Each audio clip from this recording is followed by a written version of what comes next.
गोटे 6 वर्षर पुओ तार 4 वर्षर सान भौणी सहित बजार को जाऊला। हठात से अनुभव कला जे ता भौणी पछरे रही जाइए।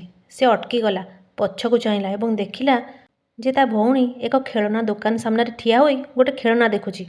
पिलाटी पछरू आसी ता भौणी को पचारला, तू कौन देखुचु पिंकी? झीटी एक कंढे आड़ को आंगुठी देखला। पिलाटी ता हाथ धरी एक दायित्ववान बड़ भाई परी ता भौणी को कंढेटी देला। भौणी खुशी होगला। दुकानी एसबू देखुला एवं पिलाटीर आचरण देखी आश्चर्य होगला। एबे से पिलाटी ता भौणी सहित काउंटर को आसी दुकानी को पचारला, मौसा ये कंढेटीर दाम केते? दुकानी जनक भल व्यक्ति थिले। से जीवन में अनेक उत्थान पतन देखी। से पिलाटी को बहुत स्नेहर सहित पचारे, कुह पुओ तुम्हें मते कौन दे पार? पिलाटी तार पकेट्रु समस्त शामुका काढ़ी दुकानी को देला, जहाँ से किछि समय पूर्व ता भौणी सहित समुद्र कूल संग्रह करथिला।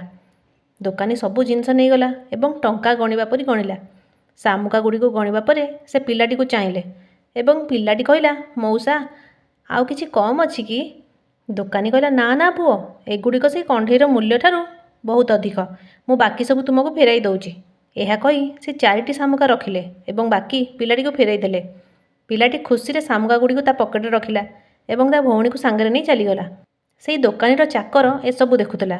से आश्चर्य ही मालिक को पचारला, सार आपण केवल 4टी शामुका बदल में एते दामिकिया कंढे देदेले? दुकानी हसिकी कहले, आम पाई यह केवल एक शामुका, किंतु से 6 वर्षर पिला पाई यह बहुत मूल्यवान जिनस।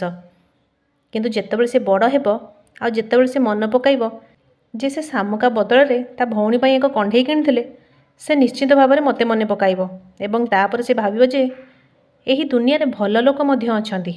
यह ता मध्यरे एक सकारात्मक मनोभाव वृद्धि करिबारे साहाय्य करिबो एवं से जणे भल व्यक्ति हेबा पई प्रेरणा पाइबो। सांग माने जदि गपटी भल लागि थाए ता लाइक शेयर सब्सक्राइब निश्चय करिवे। जय जगन्नाथ।